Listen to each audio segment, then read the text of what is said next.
Hello, everyone, and a very warm welcome to this virtual side event to the UN Commission for Social Development, Unlocking the Power of Care, Skills, Equity, and Social Transformation, which is hosted by Make Mothers Matter. First, a little bit of housekeeping. Interpretation is available in both French and Spanish, so please simply click the language option you prefer at the bottom of your screen. This is a webinar, so you will not be able to take the floor, but please do not hesitate to share your views or comments in the chat. And please use the Q&A box for the many questions you will certainly have, and we hope that there will be enough time to address a maximum of them. Before I introduce our moderator, let me briefly share why we are here. Make Mothers Matter's name reflects our mission to advance the rights of women through the lens of motherhood. So for many years now, one of our main focus has been the lack of recognition of the unpaid care work women perform daily, a work which is disproportionately shadowed by them, and that too often undermines their economic and social standing, in particular when they are mothers. Now that this issue is firmly on the international agenda, and as a matter of fact, it was discussed yesterday as an emerging issue at the Commission, we want to go deeper and focus on the how. Specifically, we believe that recognizing care work as real work, work that builds valuable and transferable skills, is a powerful lever for both recognition and redistribution. Not only it would contribute to advanced gender equality and social development, but it would also be especially transformative for mothers. So let's dive in. And it's my great pleasure to introduce our moderator, Amber Parks, who is a care economy policy specialist at UN Women. And you will find her biography as well as the other speakers' bios in a document that will be shared in the chat and is available on our website. So Amber, the floor is yours. Thank you. Wonderful. Thank you so much, Valerie, and the entire Make Mothers Matter team for bringing us all together today. Good morning, good afternoon, good evening to everyone. It is a pleasure to moderate this panel discussion today. I'm really looking forward to getting into this discussion with our panelists and with you, the audience. I know we have over 300 people registered today and more people joining as we go, which really demonstrates the importance of this topic.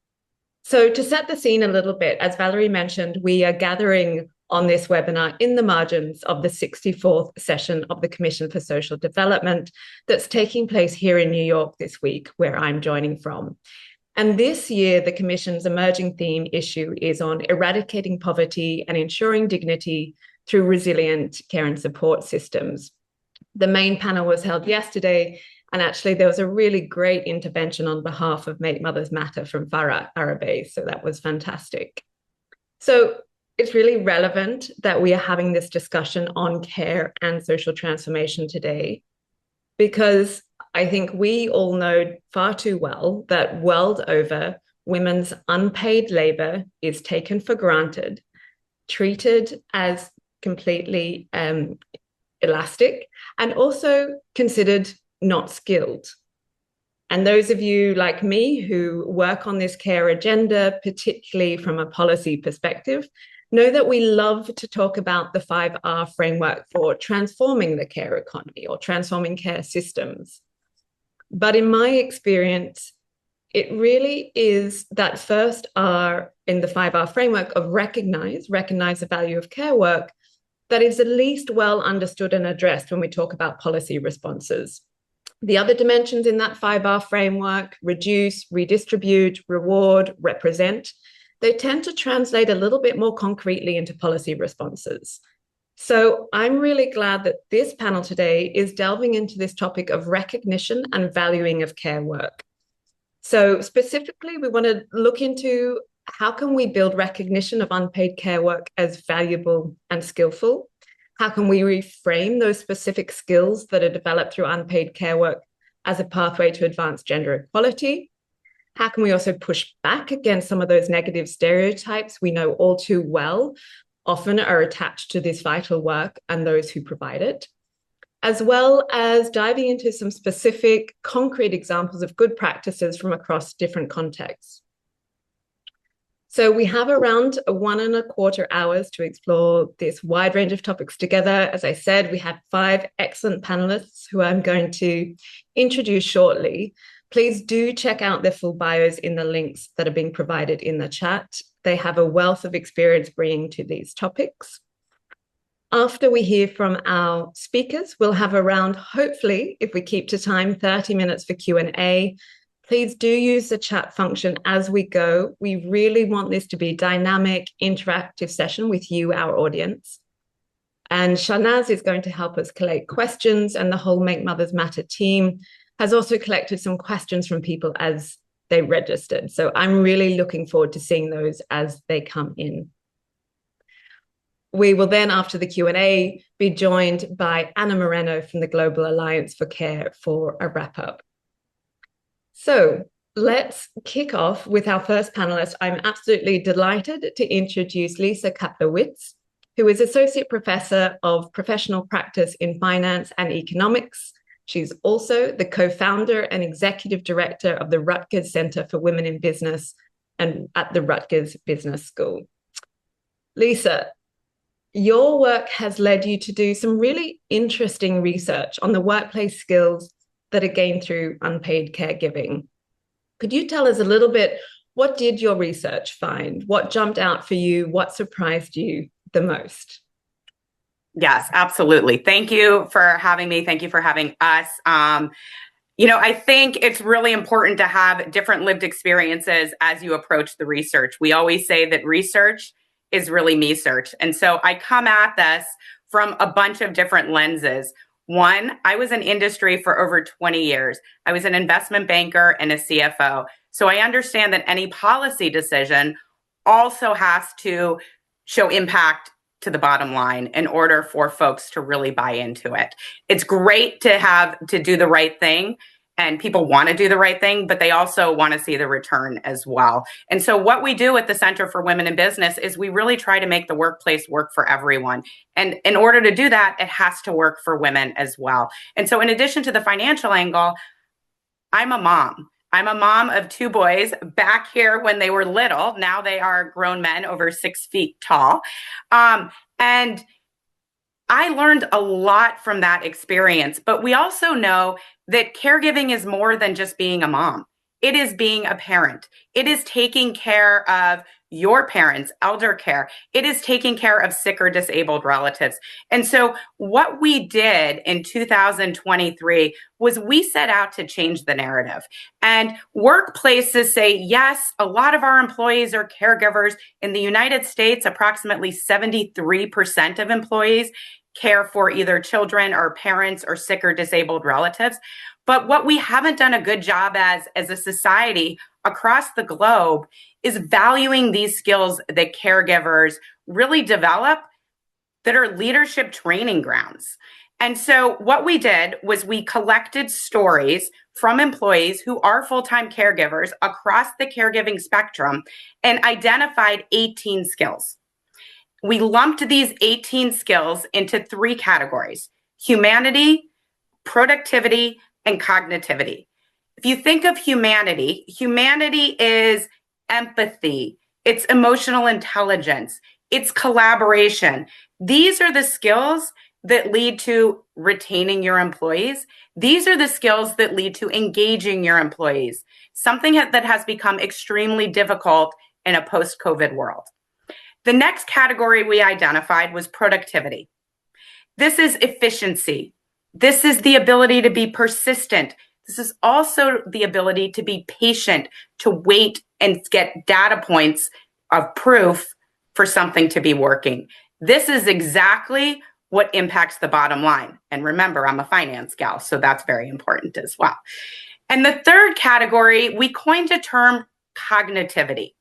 Cognitivity includes the mental load, which we talk about a lot at the home. It is all of the thinking. It is the prioritization, anticipating needs before they arise, multitasking. This is basically what a project manager does. In the workplace, This is the glue work that keeps the company together and defines the culture of the study. These are the skills that people get from caregiving. Now, we did a follow-up study that is in final stages of publishing. And what we did was we looked at it from an employer perspective. We did a semantic embedded analysis, and our postdoctoral research associate, Crystal Duarte is a genius, and triangulated these caregiving skills that we identified with the U.S. Bureau of Labor Statistics workplace skills. These are the skills that employers value. And what we found was caregiving skills covered 77% of these workplace skills.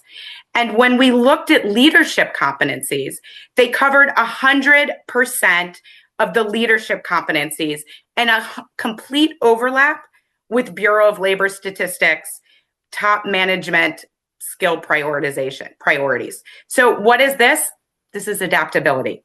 This is problem solving. This is decision making. This is leadership. What we've identified is that caregiving really is an asset. It's not a liability. We need to protect our leadership bench, as Michelle Yu of Josie says. Now, we did one step further.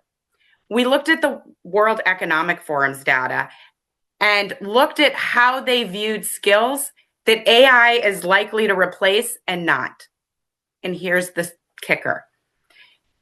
These skills that caregivers developed from their lived experience caring for others, empathy, tenacity, persistency, coaching, mentoring, encouraging others, resilience.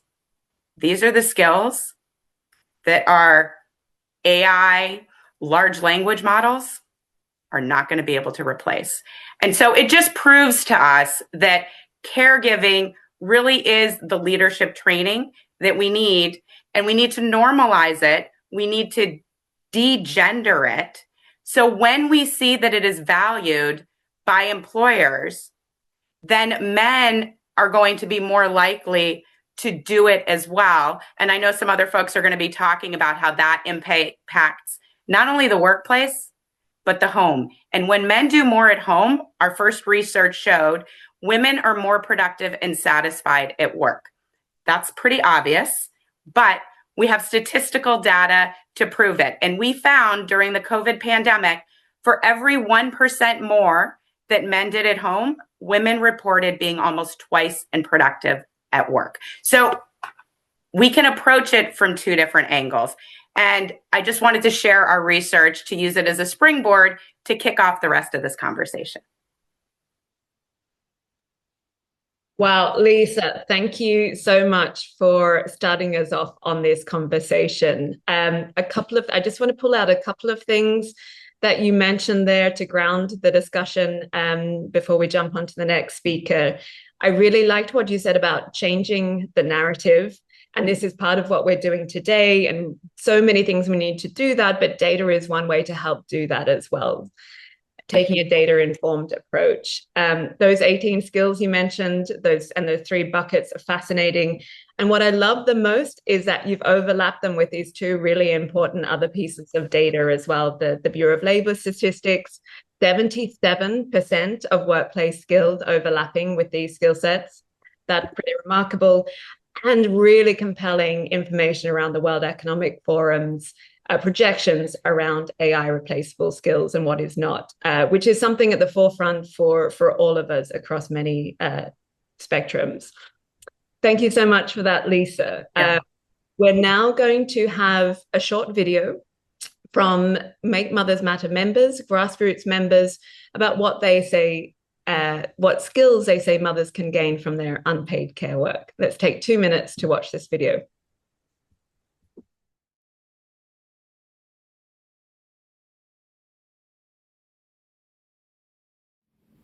In our work with mothers, we see how many skills they gain through parenting: communication, problem solving, perfect time management, resilience. They are skilled and capable, but they lack confidence and opportunities. In the Czech labor market, these care skills are not widely recognized. Recognizing them and creating real opportunities would support mothers' employment, empower them, and benefit the whole society. Être mère, c'est prendre soin chaque jour, écouter et avoir de l'empathie, communiquer, prêter attention, s'adapter, avoir le sens du détail et de la précision, être multitâche et appliqué, être dédié.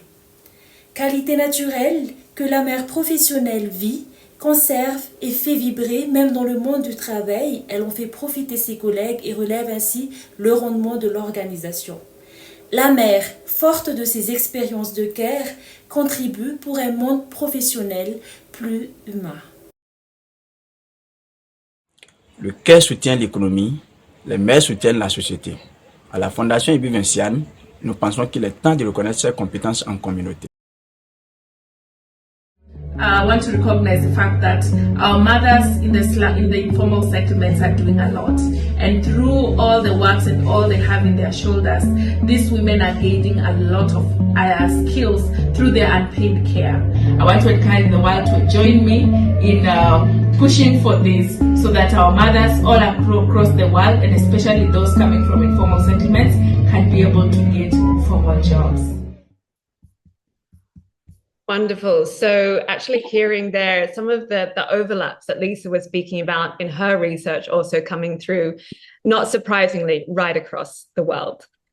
So with that, let's move to our second panelist. I'm delighted to introduce Agustina Palmieri, who is going to tell us a little bit more about her work. But first of all, let me introduce Agustina, who is the founder and CEO of Mums & Co in Spain, which is also a Make Mothers Matter member. And Agustina, one of your initiatives at Mothers & Co is the Motherhood Bonus Initiative. Can you tell us more about this initiative and what exactly is the Motherhood Bonus? Yes, thank you, Amber. It's a true honor for me to be here with you today in this interesting and super powerful conversation. Motherhood Bonus basically wants to make a pause in the common narrative and dominant narrative of the motherhood penalty. Because as Lisa was saying, definitely there are a lot of things that we need to keep improving, but we realize that reality is shaped by language and by narrative. So we wanted to see at the other side of the coin and try to invest our effort, a part of it, in how we can create a new narrative and put in value the motherhood bonus that actually we were having a list of all those skills. So it's not that we denied all the motherhood penalty. We work every day to change that, but definitely for us, and it was clear in Lisa's presentation, there is no better school that as parenthood, because you cannot skip lessons. So our work is try to make them visible and to try to make the corporate world aware of what is happening inside homes. Okay, so we have two layers. I think this problem has two layers of invisibility. One is that organizations don't usually value the informal learning path, I may say. And in the other hand, it's difficult for parents to acknowledge all the development and all the skills that they take from this important stage on their life and careers. Why not? So how we do it? We basically, as I mentioned, translate those capabilities into leadership skills. And every month we invite a mom, an executive mom, in order to share her story.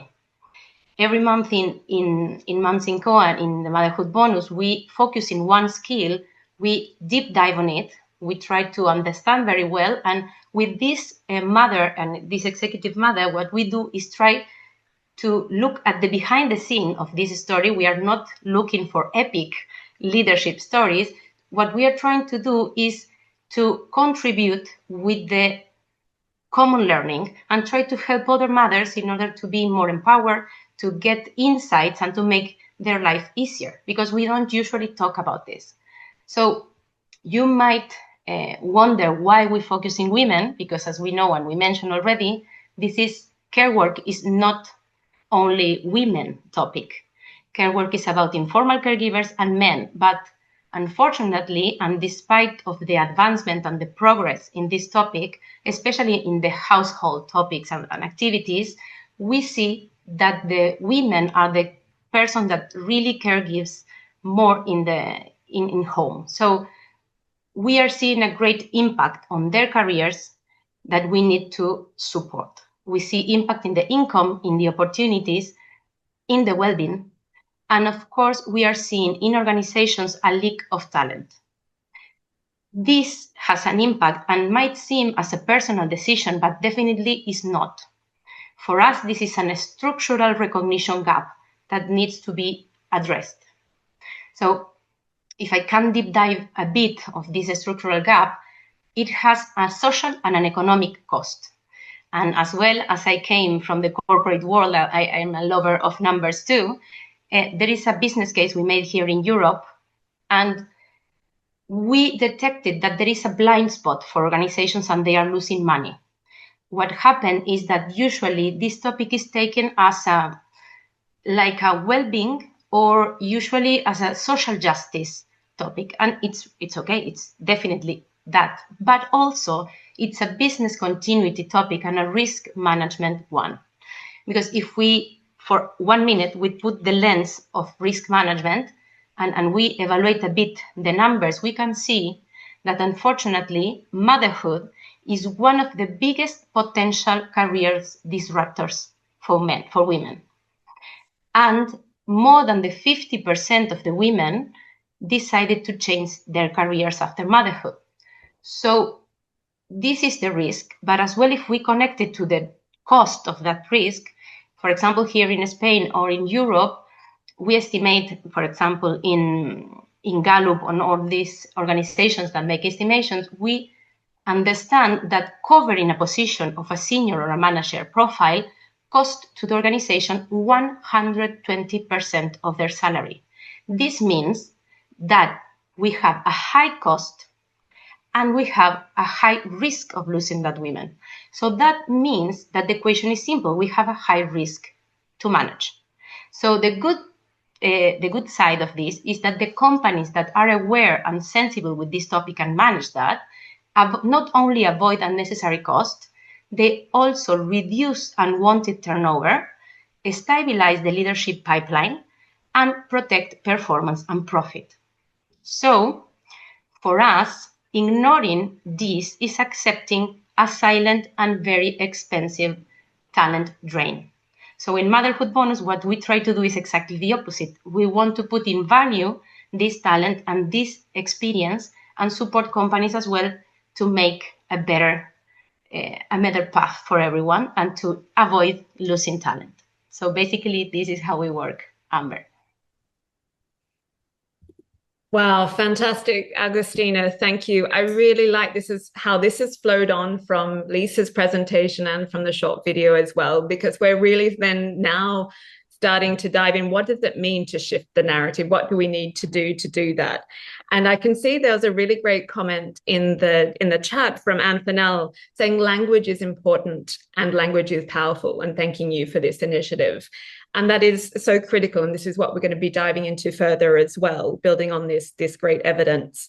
It's something we see a lot when we see care work referred to only as a burden rather than a social good. That framing is really important. It's very hard to get people to invest in something that is framed as a negative. We want to frame this as a social public good that benefits all of society. And that's really important, whether we're talking about motherhood bonus or care as a public good. So thank you so much for that.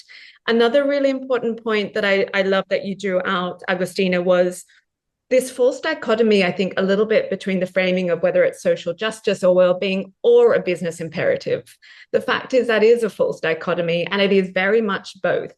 And of course, depending on audiences, we may, preface one dimension in a different way, but really important that we don't pit these as a false dichotomy, those two objectives, because we know both are critical for good businesses and good societies.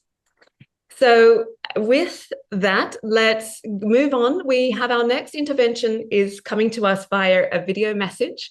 It comes from Cassandra Menger, who is the EU project manager and coordinator of MAV, which is the Mum Virtual Assistant. And Cassandra is going to tell us about MAV, or the Mum Virtual Assistant, which is a tool. It's a practical tool. It is designed to help leverage the skills acquired from unpaid care work and facilitate return to the labour market. So let's hear from Cassandra. My name is Cassandra Menga. I'm a project manager working on European cooperation projects, and I'm the coordinator of MAV, an Erasmus Plus project developed through a partnership with Make Mother Matters and other amazing partners from Italy and Spain. MAV basically is addressed to mothers who have been forced to leave the labor market after becoming mothers and who want now to start again, to invest in themselves, to discover new professional opportunities that are more flexible and compatible with family life. I'm a mother. I have twins, 2 girls that now are 7 years old. And yes, I'm still alive despite everything. Actually, it was exactly during the early years of my motherhood that I started to shape the idea of MAV, simply by looking around me, by listening to stories of mothers around me.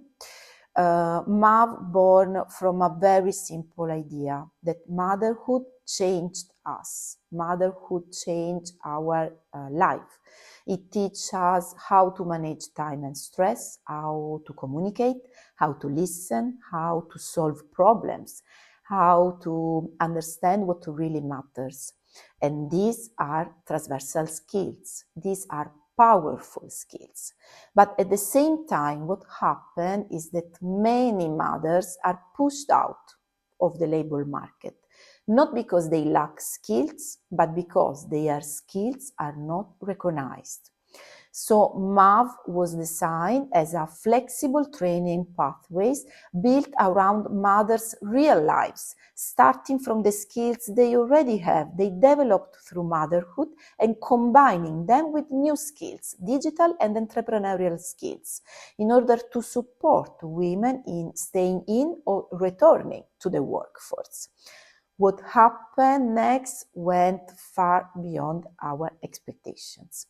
Participation in the training and the national pilot programs was extraordinary, much higher than expected. And that was a very strong sign, because motherhood is not a gap in the curriculum, but I would say is one of the most powerful form of informal learning we can experience during our life. During the project, we also realized another very important thing. These skills do not belong only to mothers. They are care-related skills, developed through taking care of others. So they also belong to fathers, to caregivers, to all those who are involved in care work. Care competencies is indeed the direction of the next projects we want to develop in the very next future. Thank you for listening. It has been a real privilege to share this space with so many incredible women and perspectives. And I hope this small good practice from MAV project can inspire other ideas, other projects, and contribute to enrich the sharing mission of bringing attention to the invaluable role of mothers, parents, and caregivers in our global society. Brilliant. With thanks to Cassandra for recording that message for us. And I really encourage folks to check out the MAV tool with the link that's in the chat, or will be in the chat. One thing I really like that Cassandra picked up on, which we're going to then delve in with our next panelist, Regina, is that parenthood is one of the most powerful forms of informal learning, but that it's not only unique to mothers, it's to any form of caregiving, whether that be for our parents, if we do not have children, or for other people in our community, as we saw a lot during COVID. But obviously really picking up on this point around fathers, who we know are this other very important player in the equation here. And before we turn to our next speaker, I just want to pick up on one comment that came through in the chat, which I really liked, from Beverly Smith, saying that a corporation that has mothers, or I would also add fathers, at home with kids doesn't lose the talent. They are still using the talent, but for a broader societal benefit, creating new citizens with strong values. Really love that reframing of what it means when somebody is not in the office, but doing other work to support future generations. With that, let's turn to our next panelist, who is Regina Cabal. Delighted to introduce Regina. She is the Latin America ambassador for LifeFeed and the founder of Mamlanzas Mexico. Regina, LifeFeed is another great tool that is designed to support organizations. It has been developed, though, to support a range of life transitions, including motherhood and fatherhood. So can you tell us a little bit more about LifeFeed, particularly in the context of Mexico, where you work primarily, and across the Latin America region? Thank you. Thank you, Amber. Thank you all for having me here. So I want to explain a little bit how LifeFeed, the Multi-Me Finder tool, works. It captures first all the roles you play. No, it captures I'm a mother, a manager, a sister, a friend, all the roles. And then it maps the skills. And you can see all the skills, how you transilience them between your roles. So the negotiation that you develop, making your 4-year-old eat broccoli, you can bring that to the workforce, or the project management that you do at your house, how you bring that. And all these that Agustina and Lisa and have already talked about. But the thing that is very important about LifeFeed is that it makes you conscious about these skills, so that you can bring them, and you are a whole person, no, not fragmented person into the workplace. So we use this tool to create a research in Mexico about working mothers. And what we learned is that from all these working mothers, 93% identify themselves with the caregiver's roles, and 84% matched a strategic leadership profile. However, only 13% have a leadership position. No, that's what we learned in the research. We have also used the LifeFeed Multi-Me Finder to some projects where we re-enter women to the workforce, no, moms that have done a pause for caregiving. And what we learned is that in these projects, the main barrier, the principal barrier, is not lack of, technology or capabilities. It is an internal barrier. The thing that most women say is that I'm not sure I'm valuable enough. No, they say I have done nothing in 2 years or nothing, and it's not nothing. You have done so many things. So when they identify their skills, they gain confidence to re-enter the workforce. And just to give you some context from Mexico, women spend 3 more times than men in caregiving, unpaid caregiving work. And there's also like this cultural thing, because 70% of Mexicans, this is Mexicans, men and women, all of us, no? We say that a good mother should prioritize their family over their career. And it's the opposite for the men. 7 out of 10 say that a good father should prioritize work over care. So this is also a conversation very important about fathers, no? Because as Agustina was saying, care isn't only the job of women, it also of men. And also LifeFeed has done some research in Europe, and they found that 57% of fathers say the father role is invisible at work, and they want to be present, they want to be with their kids, but the work penalizes it. It punishes if you come as a father. Also, we found that 71% feel after becoming a father that they have developed more of these skills as listening, empathy, communication, change management. But the thing is that they express these skills outside the job. They don't express them inside, because the leadership models, they reward only half of who we are. So we should invite more fathers to express all what they have developed in the job. No, they should be allowed to do that. So summing up, there's this great opportunity of bringing all the skills that companies, government recognize, all the skills, so we can change the whole society. Like women can re-enter the workforce with more confidence, without guilt, that fathers can visualize that they are caregivers and they are rewarded for this, and companies will be more diverse, more innovative, and we can move the society into a more care-centered economy. So summing up, the future of work will not be built by people who hide their humanity. It will be built by people who integrate it. Thank you so much, Regina, both for that intervention and for the work that you've been leading. Some really powerful points there. Thank you. I'd encourage everyone after this webinar to go and check out the LifeFeed tool. The link is there in the chat. Do it for yourself and see what comes out for you. I wanted to just repeat some of those stats that you gave to us, Regina, that 84% of the women that you worked, was it women or men that you worked with the LifeFeed tool, matched strategic leadership positions, but was it only 34%?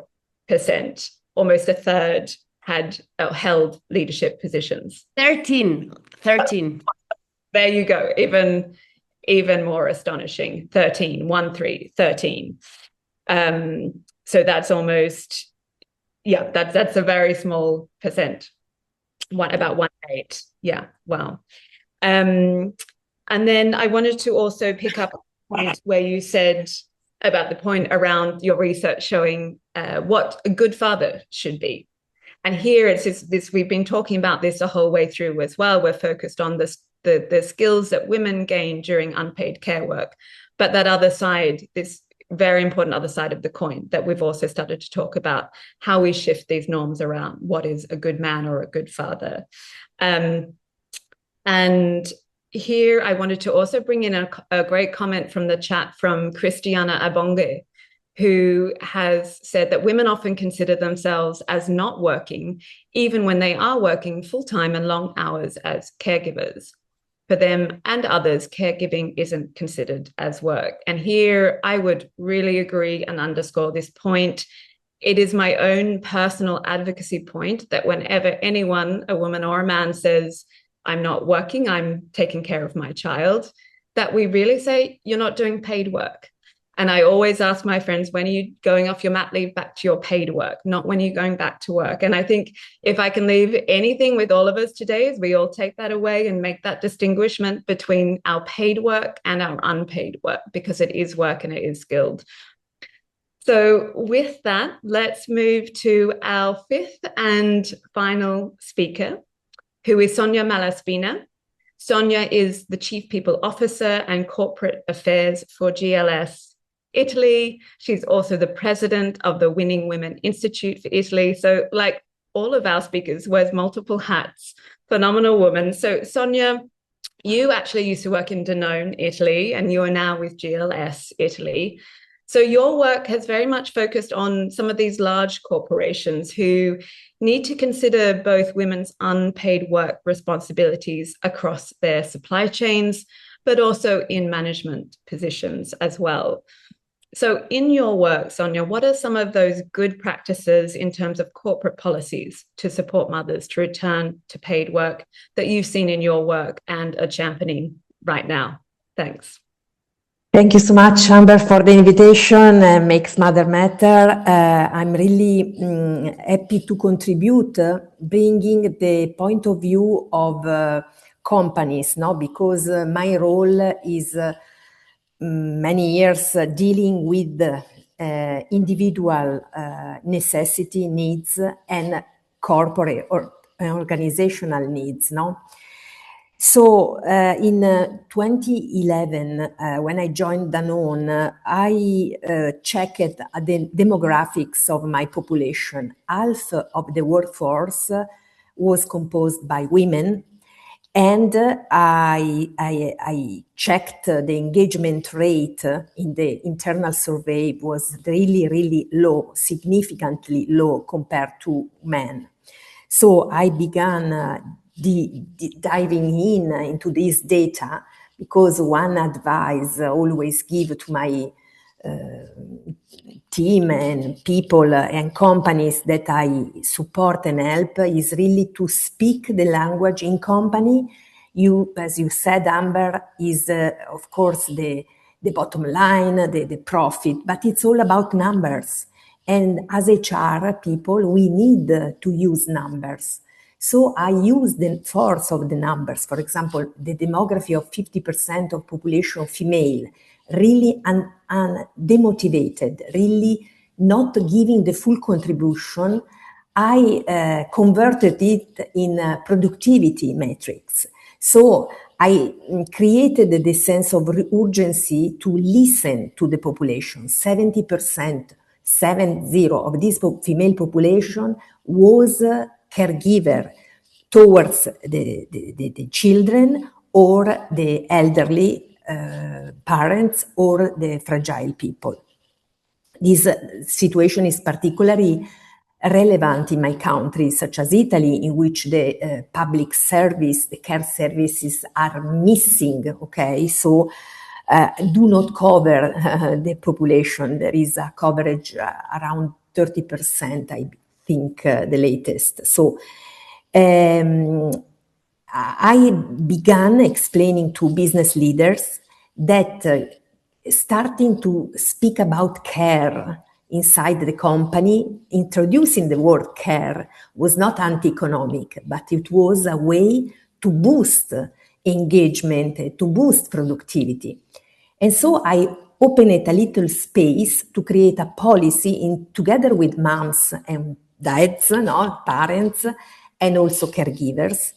And actually, it was very basic rules, such as, for example, for dads, introducing the paternity leave in Italy at the time was 1 day, and no one was taking for a cultural reason.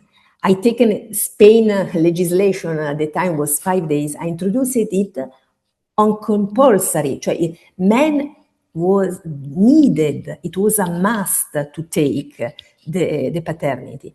And this is very important because it tells everybody inside the organization that care is something that has to be, is not just for women, but also has to be shared by men.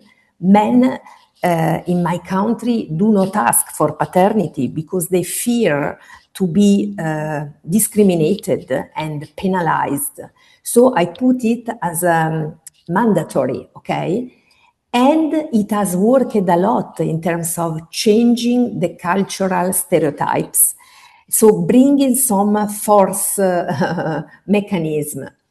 I listened since then, dads and moms coming back after the leave. So I see that their competency, what the other speaker were telling before, was actually happening. Both women, especially women, but also men, coming back from the care experiences were have an augmented capabilities in terms of managing crisis, bringing priorities, managing conflict, complexity, empathy, active listening. And I asked Riccarda Zezza and LifeFeed at the time, it was 2013, to come and measure these increased competencies. With this number, I went back to the management team and told them, look, care is not just a private situation, something that we do not deal, but look what is happening during care activities.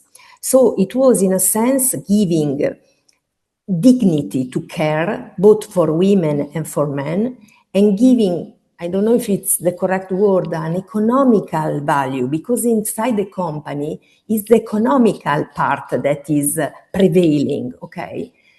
At the same time, so my policy that you can find on the online material about me, it's very simple, but it's a policy inside an organization that is very important because it's applied to all the employees, to all women, to all men, is gender neutral as well.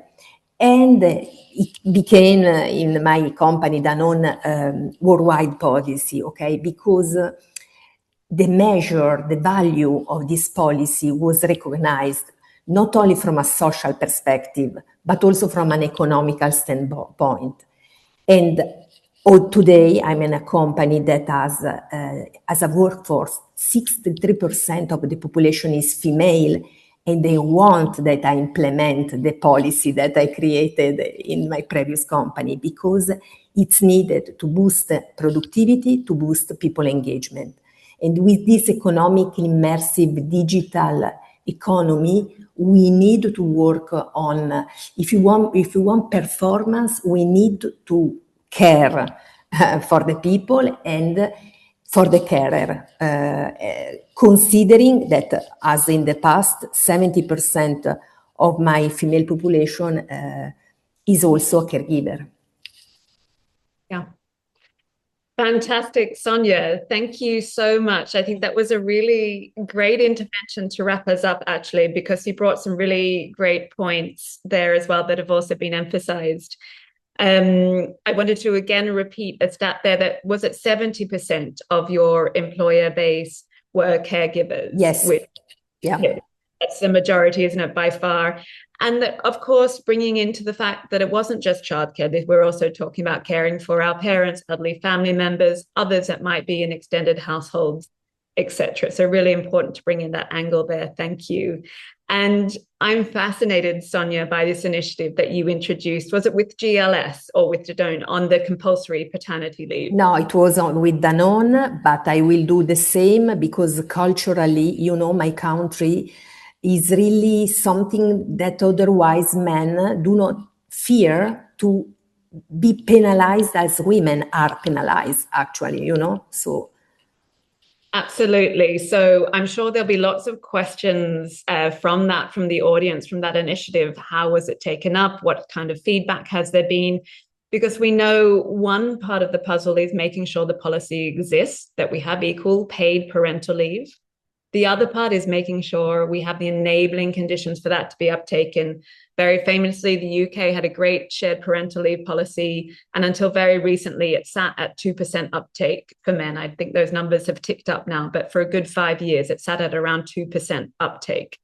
We do need the policies as the first step, and we can't be put off by that low uptake to start with, but it just means we need to do more, whether that's about making it compulsory, or doing more to have good role modeling, etc., or talking about it as well.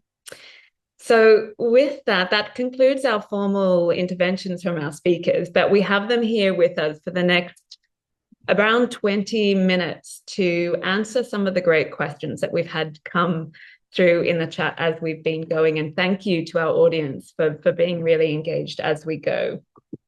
I'm going to read out about 3 to 5 of those questions to our panelists, and then I'll go around and open up to each of our 5 panelists to choose 1 or 2 that you feel that you want to speak to. But let me read them out so that we can all hear them. Okay, so we've got one coming in from Anne Fennell. Can there be a way to allow mothers to have a pause in work to do this vital job of nurturing, which many mothers want to do, and then be able to return to work in a few years? And then we have one that came in during the registration process saying LinkedIn now offers the possibility to add career breaks. on your profile, allowing people to give context and share details about the career breaks they took outside of regular employment. What do you think of this initiative? And more generally around other unpaid caregivers, including parental leaves and other care-related career breaks as work experience on their CVs. What do you think of that? Any experience about how that plays out in terms of reception with HR managers? Sonia, would love to hear from you, particularly on that one. We have one coming in from Val Coxa. I love the focus on caregiving as a high-level skill set that I think we've really emphasized well in this panel. Things like crisis management, complex logistics, emotional intelligence, etc. She says, I'm curious how we can move beyond the motherhood penalty and better integrate these competencies into formal recruitment and certification processes. So how we really put that motherhood bonus into practice on a workplace level. Additionally, what can those of us currently in the workplace do better to advocate for our care-built skills so they're recognized as professional assets by leadership? So how do we move beyond the motherhood penalty? And then how can, as individuals, we help to do that own advocacy ourselves? So a little bit the systemic and then a little bit the individual. Okay, and that was there. And I'm just seeing if there's anything else I've missed. Why don't we, and then we've said, what are some corporate best practices to valuing parenting skills in the workplace? I think we've touched a little bit on that, but if there's anything else that our speakers would like to bring out that they didn't mention, we would love to hear from that. So with that, shall we turn to our Spanish? Let's go in the, perhaps the reverse order. Let's start with Sonia, then we'll go to Regina, Cassandra, Cassandra's video. So we'll go Sonia, Regina, Agustina, and Lisa. So please, a couple of minutes, 2 to 3 minutes would be great to hear from you on any of those questions. Thanks. My point of view is that both at country level and at company level, policies are fundamental. So for me, the fact of working at a national level to increase the distribution of care between men and women is crucial, because also in Italy, we have a huge problem in terms of natality birth rate that is declining dramatically, and the system in some years will be no more sustainable because we have an aging population, and we have studied the fact that the more women, the region in which women work more, are more employed. Out of 2 in Italy is not working in the formal economy. We have a birth rate that is increasing, okay? So I think that we have to work on policy and reconnect care and the contribution of women to the economy, you know, because the fact that in the GDP, the care economy is not considered is a great miss, is a great, and the same inside the company. We want in the company to have high-performing team, but if we do not care for the people, this performance will not be sustainable. So I think, Amber, that we need to change the language and to insert care in our narrative inside the company and at institutional level. Ideally, I don't know if GDP is still a metric that is relevant. I think that the contribution of women, of moms inside the society is crucial, and at the moment is not taken into consideration, you know, it is given for granted, okay? And I think that this is, for example, this metric, as many other, this is something that we need to change and to influence stakeholder and institution. And this is also my role that is dual inside and outside the company, to change the legislation, but also the metrics, you know, the metrics in which you measure the productivity and the success of a company, no? Yeah. Sonia, I loved that you made the good point about its language and its policies. That's also a real key takeaway for me. I love that you brought in metrics, Sonia, because we know what gets measured is what matters in terms of what we value as a society. What we don't measure in the workplace, and those skills that we heard from Lisa that don't get measured. But then right up to GDP that you brought in, Sonia, we know that unpaid care work is not included in metrics of GDP. That's our default measure of economic progress. Isn't it strange that we don't consider that as part of economic well-being? Here, I just want to let you know that there is an initiative being spearheaded by the UN Secretary General on developing new contributory measures to GDP so that we have more holistic measures of economic well-being and progress. Of course, unpaid care is one of those big chunks of discussion there, and we have brilliant feminist economists who are there advocating for why that needs to be measured. Let's move now to Regina to hear from you, your key reflections to those questions. Thanks, Regina. I wanted to speak about the career break on LinkedIn, the profile. I love the idea. I love that it exists. I've seen so many beautiful. One a woman, Raquel Serrano, that she's also into this conversation. She put in designer of human life. I love the description, her role as designer of human life. I really love it. However, I think at least in Mexico and Latin America, the bias is very strong. So recruiter might not really like that. The same happens with the open to work green circle. The recruiters say, oh, but why is this person open to work? No, it's supposed to do something good, but the bias is very strong. So we have to educate a lot, and maybe we should try to, I think most of the people have done some caring in their lives. So we should all put something about caregiving, even if you have a break or not, so we can start changing the narrative. But it's very, it's difficult, I think, for recruiters to avoid the bias. I don't know what Agustina thinks about it. Do you think the same? Yeah. Thanks, Regina. And I'm really looking forward to what Agustina has to say. And perhaps there isn't a clean-cut answer at this moment, but pulling out some of those tensions, as you mentioned. I mean, to start the shift, we need to be part of that change ourselves.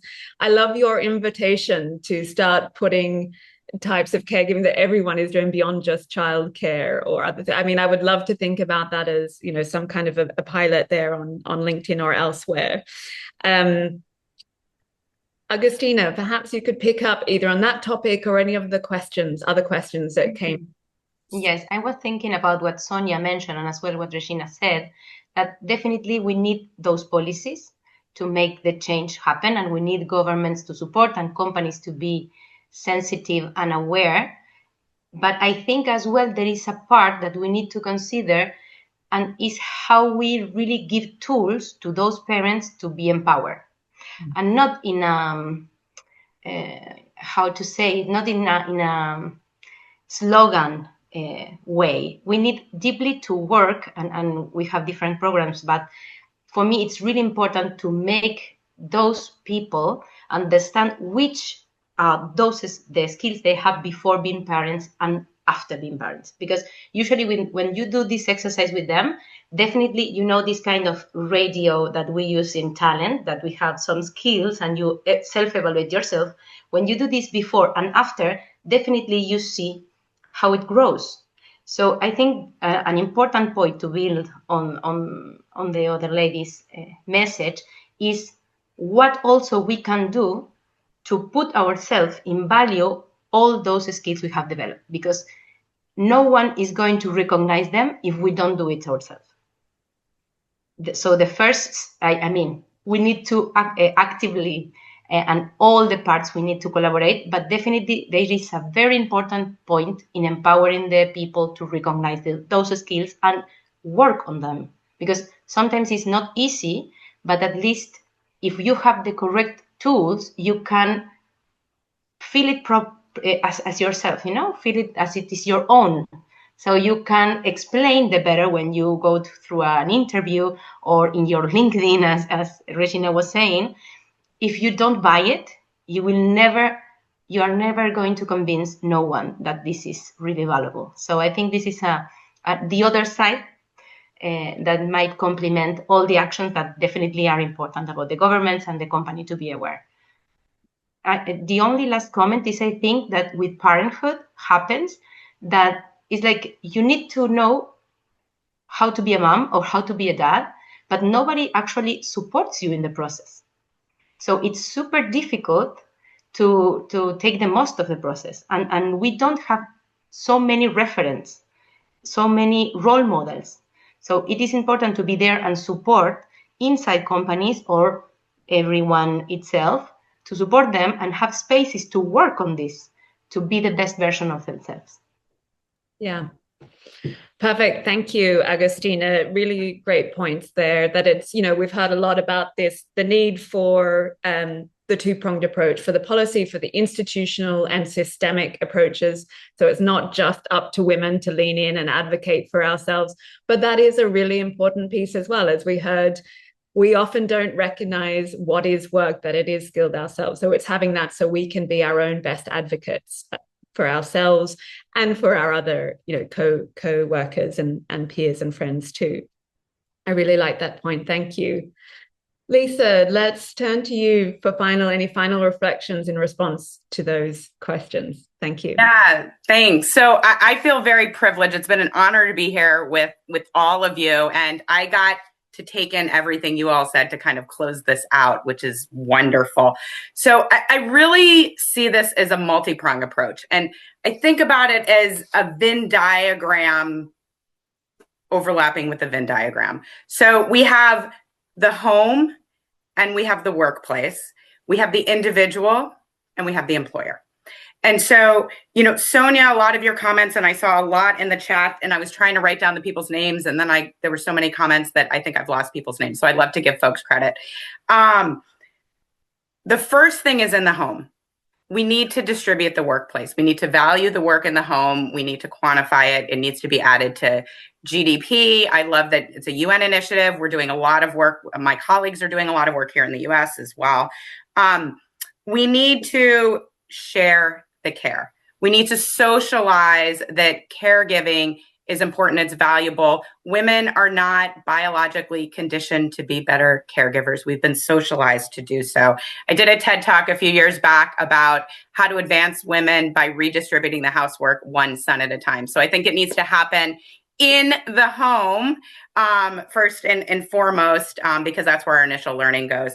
And then when I think to the workplace, and I love what every single person on this panel said about policy. Policy is the first step. But if that policy is not culturally acceptable to be practiced, that policy might as well not exist. And it's going to harm women more than it's going to help them. And it doesn't mean that women who birth children, for example, need a little bit longer leave because they physically have their bodies recovering. At the same time, by honoring multiple caregivers, and it's not just parents, to have that time set aside, it normalizes it for everyone. And then women, I'm hopeful, are not going to suffer as much of the motherhood penalty, because now it is just a life stage that everybody goes through, and companies know that. And this happens most of the time in mid-career. So think 8 to 20 years of work experience. Coincidentally, you often happen to be at the mid-level of your career, a manager or director. So think about the life stage. You are taking care of little people, your children. You are taking care of senior people, your parents. At the same time, as a manager, you are managing junior workers and you're managing your bosses. So everything is overlapping. And so it is so imperative that these skills are there. Now, to make it work, the individuals first, because we've been socially conditioned to not recognize the skills that we do that are unpaid. So we need to own that and value them. We need to name the skills. We need to take it one step forward. So my co-author, Kate Mangino, and I identified these 18 skills. We are now working with Leah Rapaner and some other folks on taking it one step further. You all have been asking for tools. We are looking at those tools to not only name them, but to quantify these skills. How are these skills valuable in the workplace? How can we measure them? How can we track them? How can we include them in performance reviews and evaluations and ultimately promotion decisions? By having the employer recognize them, your first R, Amber, but also reward them. That is how they're going to be valued. And when they are, then not just women, but men and all genders are going to see the value in that as well. Brilliant, Lisa. Actually, that was a really fantastic capping off of this segment for us. Thank you. So many pieces there. And I really love that you laid out these different, concentric circles, or the Venn diagram of these different layers when we're thinking about where change needs to happen and how and where some of these social norms are held. They're held in all of those different institutions and families and households, different layers of institutions. So with that, let me wrap up this segment of the panel really with a very big thank you to all of our panelists for joining us, for taking time out of their very busy schedules. Lisa Kaplowitz, Agostina Palmieri, Cassandra Menga, Regina Cabal, and Sonia Malaspina. I think we've got a lot to digest and take away. We've heard about data, we've heard about tools, best practices, as well as approaches and things we can all do to take this forward in our own work and lives. Thank you also to you, our audience, for being such engaged and active participants. Of course, thank you to Make Mothers Matters, first and foremost. A, for the work that you do, and B, for bringing us together at this moment for this topic.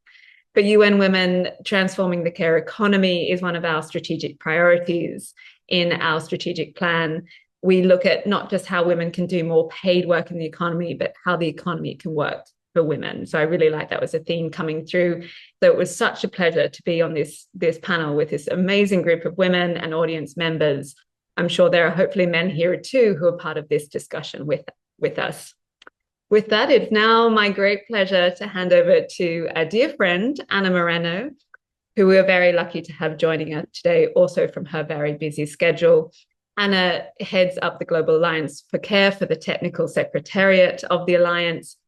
And Anna is going to close us out with her reflections and final remarks.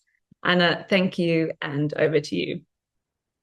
Thank you so much, Amber. And how to close this session? I just joined the chat and all of you, and such a great session, honestly. Thank you so much to all the panelists. Thank you, obviously, to you, Amber, for a great moderation, but also to Make Mothers Matter, to put together a session in which we are really talking about how. I mean, this is, Valerie mentioned it at the beginning, and I really, really appreciate it, because usually we talk a lot about what, and obviously, we have had time also to talk about that, and all the speakers have also mentioned it, but we are really concrete on examples, researchers, and even Lisa about the way forward and about what we are going to build. So thank you so much. That's what we need. It was a momentum in 2025 about concretely speaking about financing care, about legislation, frameworks. So I think it's time to have this call to action all together. So thank you again to all of you. Make Mothers Matters for us in the Global Alliance for Care is one of the most active members, and is bringing these concrete examples and actions.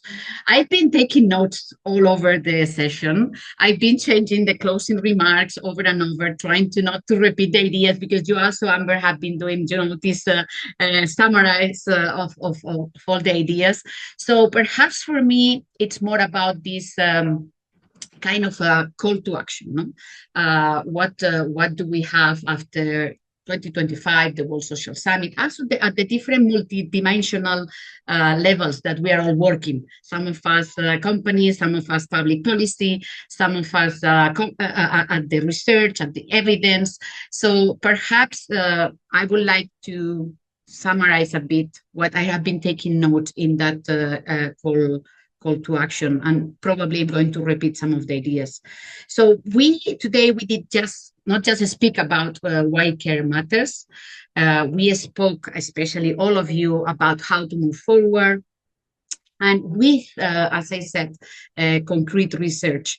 And what we heard is very powerful and very clear. Care work is not only essential for society, it builds skills that economies and workplaces desperately need. So that's, for me, a clear conclusion. But unfortunately, our systems are happy to benefit from care, but they refuse to pay for it, sometimes protect it, or design it. So care skills are everywhere in our economies and in leadership. You have been mentioning it in teamwork, in crisis management, in emotional intelligence, but yet caregivers are still treated as if they are less available, less productive, or less ambitious. No? And to be clear, this is not a misunderstanding. This is a political and economic choice. And that's what we have been talking all the time. So in the call for action, for me, it's obviously recognizing care-related skills as a structural, not symbolic. You have been saying that. It's not a nice message, or as Agustina was saying, not a slogan. It's not a one-off corporate program. It's not a goodwill gesture. Looking forward to see Lisa's tools about how to integrate that in interviews, in performances, in evaluations. So that will be great. And this is about how labor markets work, on how companies value talent, or how governments design care and employment policies. So what does it mean in practice? And that's where I took some notes. For governments, from my point of view, if care builds skills that sustain economies, then care policies are labor policies. And this means recognizing caregiving skills in employment, training systems, protecting caregivers' rights to decent work, social protection, income security, investing in public care systems so that care is not pushed back into unpaid and invisible labor. For companies, caregiving transitions are not career breaks, and you have been also mentioning that. They are leadership building moments. So really grateful to have all the conclusions from your cases and your research and your work. If companies say that they want resilient leaders, collaborative teams, people who can manage complexity, Lisa has the 18 skills there. So welcome. Then they cannot treat caregivers as a risk. And that also was mentioned during the conversation. They need to design workplaces, by the way, that recognizes these skills. So it's not only social infrastructure, it's also about real infrastructure. Support return to work pathways and protect careers instead of penalizing care. And again, this is a warfare force strategy. And again, this is decent work. And this is about retaining talent and not wasting human potential. And for our societies that you have also mentioned, so not only governments and companies, but also societies, it's about narratives, about language, about shifts, about recognizing, again, care-related skills. And care is not a private sacrifice, and it's not a women's natural duty. Care is public infrastructure, is public good, sustains life, economies, and democracy. And from a feminist and labor perspective, this is about power, obviously. So who carries the cost of care? Who benefits from care, and who gets to decide how care is valued. And if we truly want to move forward to a care society, we must then move from gratitude to redistribution, from praise to policy, from invisibility to rights, resources, and as you said, Amber, recognition that is the most transformative art that we are not necessarily always being able to demonstrate how it impacts our society. And this is not optional, to be honest. We are serious about equality, decent work, and social justice. So looking forward to work with all of you to keep this agenda pushing this year and the years over, because this is an agenda that we need to create and construct and build all together to be sure that governments, companies, and society is really able to transform our society to our caring society. Thank you so much. Such a pleasure. Really enjoying the session.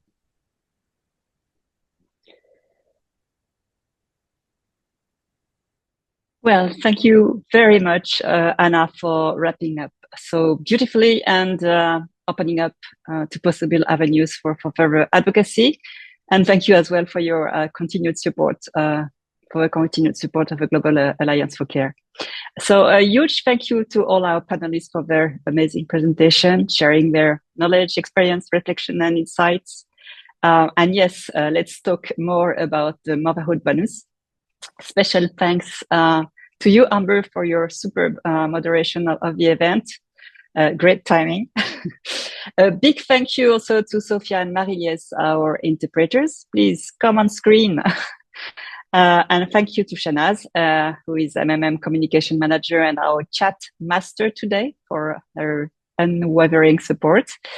Thank you to our member organization who shared their views through short videos. And last but not least, thank you to you, our audience, for your participation and great engagement throughout the discussion. So let's continue to work together to change the perceptions on unpaid care work and transform to a society where this vital work of caregiving, and in particular parenting, is properly recognized, valued, and supported, including in the labor market. So thank you again all, and see you at the next opportunity. Bye-bye.